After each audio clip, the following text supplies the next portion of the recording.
다 같이 주기도문 하심으로 12월 24일 새벽 예배를 시작하겠습니다. 하늘에 계신 우리 아버지, 아버지의 이름을 거룩하게 하시며 아버지의 나라가 오게 하시며 아버지의 뜻이 하늘에서와 같이 땅에서도 이루어지게 하소서. 오늘 우리에게 일용할 양식을 주시고 우리가 우리에게 잘못한 사람을 용서하여 줄 것 같이 우리 죄를 용서하여 주시고 우리를 시험에 빠지지 않게 하시고 악에서 구하소서. 나라와 권능과 영광이 영원히 아버지의 것입니다. 아멘. 다 함께 찬송가 199장 찬양하시겠습니다.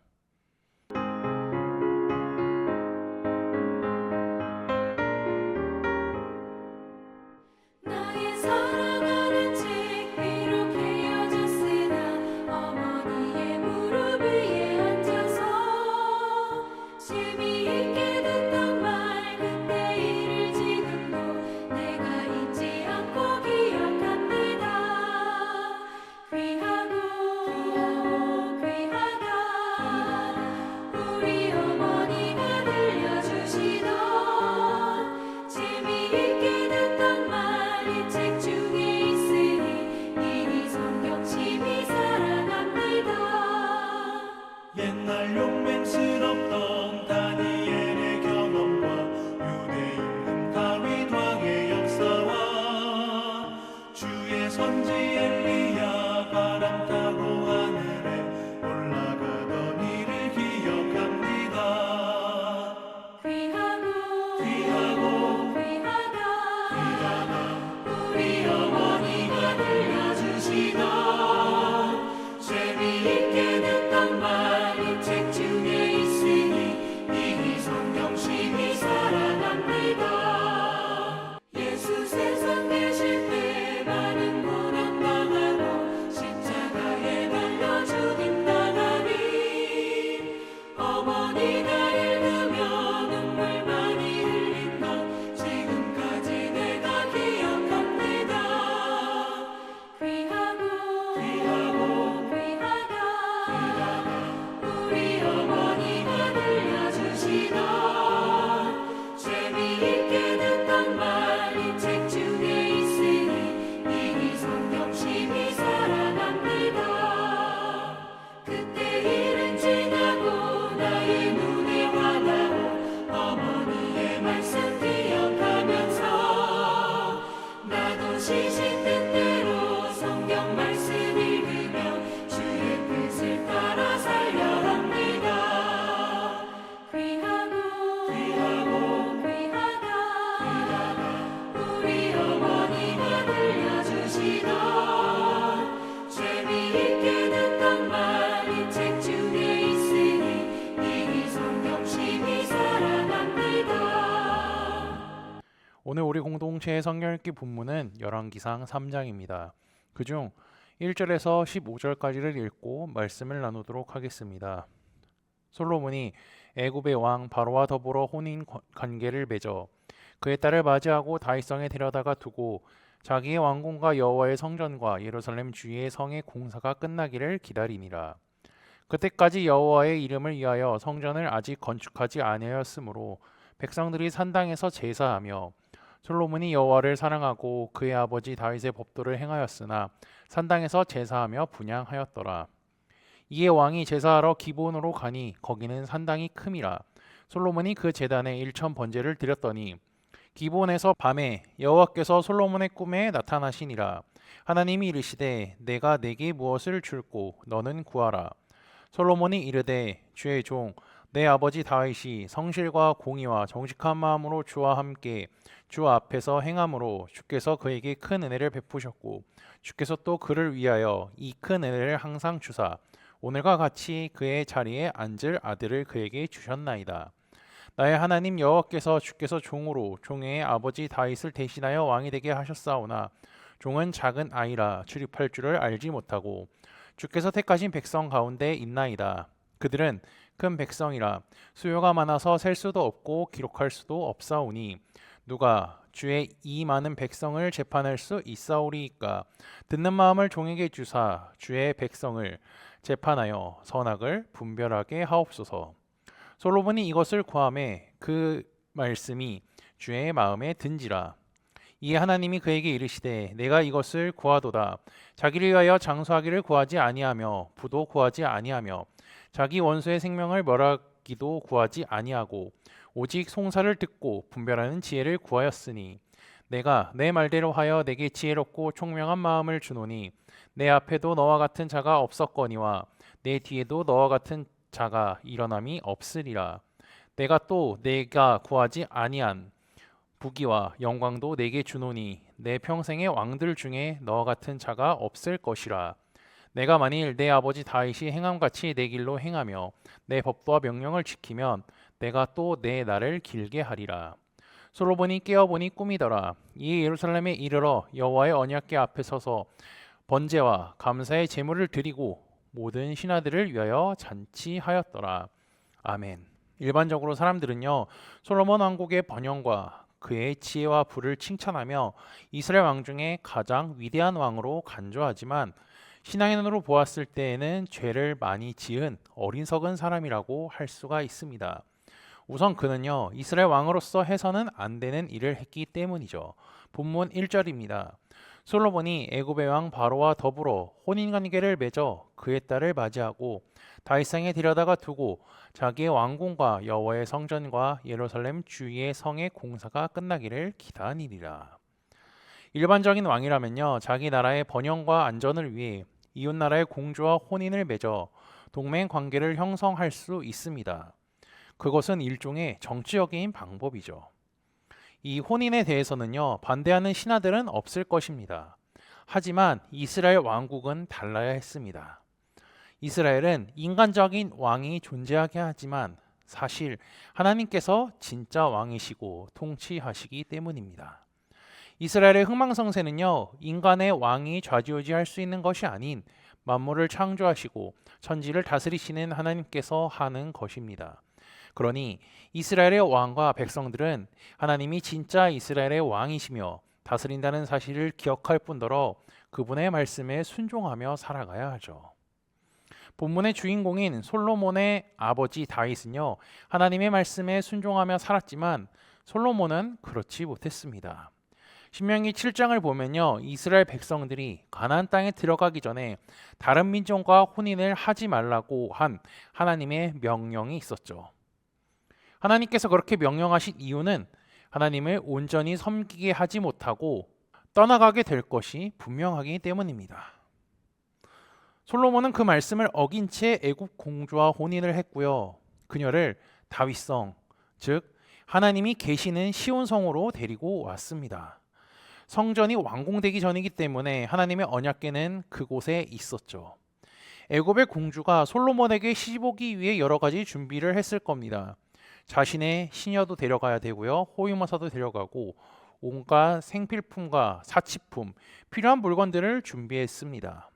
그것뿐만이 아니라 그들이 믿던 종교도 가지고 들어왔습니다.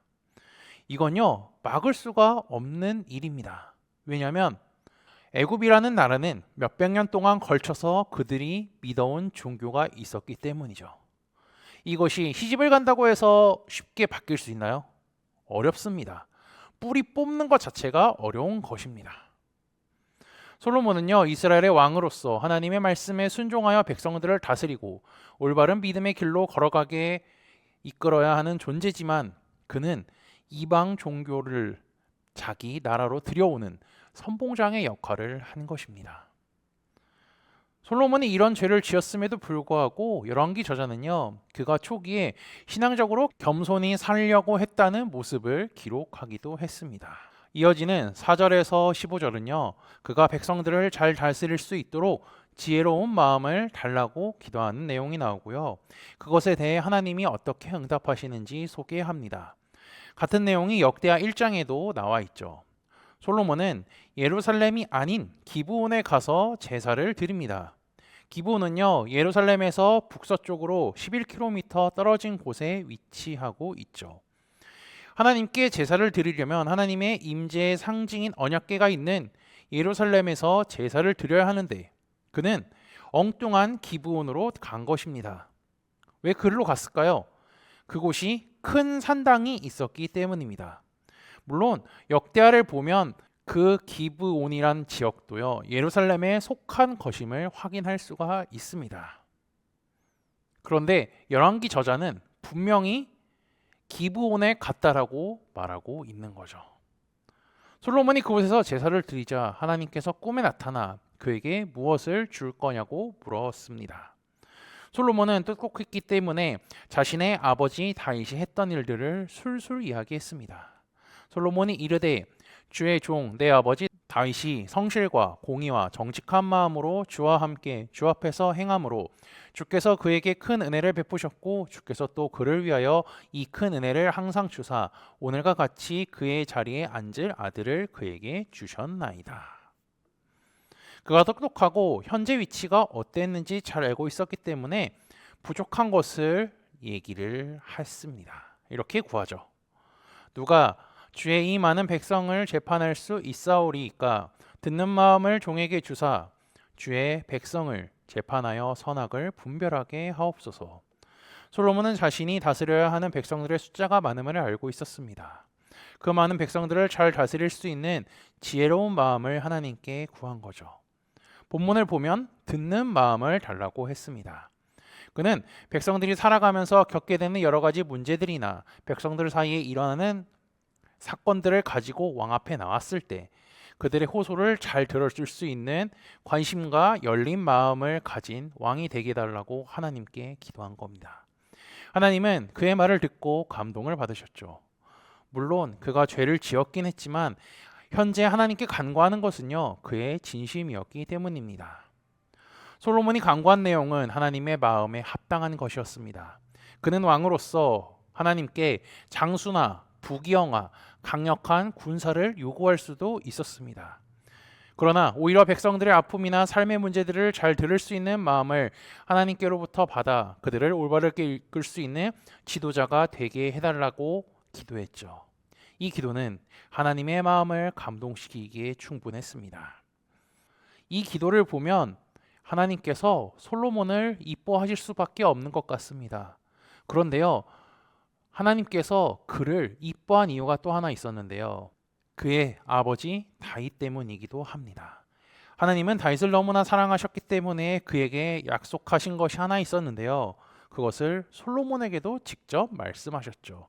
내가 만일 내 아버지 다윗이 행함 같이 내 길로 행하며 내 법도와 명령을 지키면 내가 또 내 날을 길게 하리라. 이스라엘의 어떤 왕이든지 하나님을 사랑하고 말씀에 순종하면 그 왕조를 끊어지지 않겠다고 약속하신 겁니다. 하나님께서 솔로몬의 꿈에 나타나 선물과 약속의 말씀을 주셨습니다. 그는 예루살렘으로 돌아가 하나님께 감사의 예배를 드리고 잔치를 벌였죠. 예루살렘으로 돌아가 하나님께 감사의 예배 드리는 것은 잘했다고 할 수가 있습니다. 왜냐하면 큰 은혜를 받았기 때문이죠. 그런데 파티를 한 것은 잘못했다고 할 수 있습니다. 파티에는요, 주인공이 있기 마련입니다. 사람들이 왜 파티에 모였겠습니까? 솔로몬이 왜 그것을 주최했겠습니까?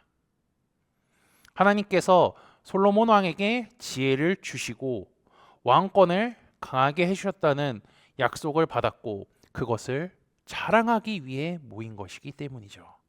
이 파티의 주인공은요, 솔로몬입니다. 사람들이 모여서 누구를 칭찬했겠습니까? 솔로몬 왕을 칭찬했겠죠.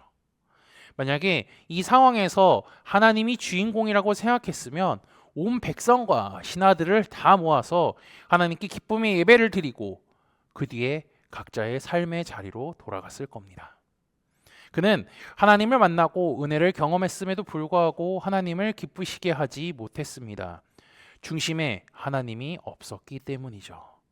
하나님은 이스라엘 지도자들과 여러 선지자들을 통해 반복적으로 말씀하신 내용이 있습니다. 제가 신명기 11장 말씀을 읽어드리겠습니다.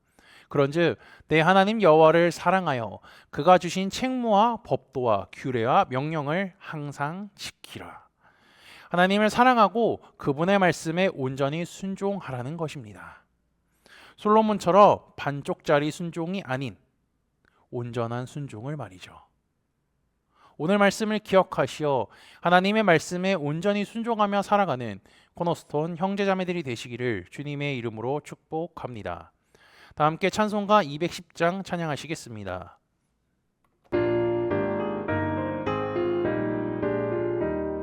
시온 성과 같은 교회 그의 영광은 없다. 허락하신 말씀대로 주가 친히 세웠다. 반석 위를 세운 교회 흔들 자가 누구랴. 모든 원수를 원사도 아무 근심 없도다. 생명샘이 솟아나와 모든 성도 마시니 언제든지 흘러넘쳐 부족함이 없도다. 이런 물이 흘러가니 목마를 자 누구랴. 주의 은혜 풍족하여 넘치고도 넘친다. 주의 은혜에 감하다 시온 백성 되는데 세상 사람 비방해도 주를 찬송하리라. 세상 얻은 모든 영광 아침 안개 같으나 주의 자녀 받을 복은 영원 무궁하도다.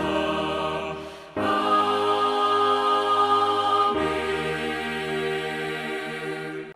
다 함께 기도하시겠습니다. 이 세상을 창조하시고 다스리시는 전능하신 하나님 아버지, 주님의 놀라운 사랑에 감사를 드립니다. 우리를 사랑하사 독생자를 보내사 죄를 처리해 주시고 자녀 삼아 주심에 또한 감사합니다. 죄로부터 자유한 자, 주님을 기쁘시게 하며 아버지의 말씀에 순종하는 삶을 사는 우리가 되게 인도하여 주옵소서. 솔로몬은 그의 아버지 다윗과 같이 온전히 하나님을 섬기지 않았습니다. 이방 공주와 혼인을 하고 우상을 드려왔습니다. 아울러 자신의 왕권이 강화되었음을 자랑하며 교만한 모습을 보여줬습니다. 하나님께서 은혜를 베푸실 때 자만하고 교만한 것이 아닌 겸손하며 은혜를 베풀어 주신 이유를 잊지 않게 하옵소서. 아울러 하나님께서는 우리가 회개하고 주께 온전히 돌아오는 것을 늘 기다리시는 분이라는 사실을 깨닫게 하옵소서. 지난주 말씀을 기억하며 기도합니다. 고노스톤 공동체는 그리스도께 복종하는 자들임을 말씀을 통해 깨닫게 하시니 감사합니다. 주님께 복종하는 자는 주님의 말씀과 그 권위에 순종하는 자들임을 잊지 않게 하시고 사탄이 우는 사자 같이 삼킬 자를 찾고 있으니 날마다 하나님의 말씀으로 승리하게 하시고 우리 모든 형제 자매들이 다시 오실 주님을 기다리며 굳건한 믿음으로 살아가도록 인도하여 주옵소서. 예수 그리스도의 이름으로 기도합니다. 아멘. 이 시간 합심으로 기도할 제목들을 나눕니다. 먼저 나의 가족의 구원과 흔들리지 않는 믿음을 위해 기도하시고요. 자신의 믿음과 성령 충만함과 능력 있는 삶, 경건한 삶을 살도록 기도하시기 바랍니다. 교회를 이끌어 가시는 사랑하는 담임 목사님과 사역자들을 위해 기도해 주시기 바라며 내일 진행되는 성탄 기념 예배를 위해 소그룹원들을 위해 환우의 건강과 회복을 위해 각자 가지고 계신 기도의 제목들을 놓고 기도하시기를 바라며 오늘도 주 안에서 승리하십시오.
주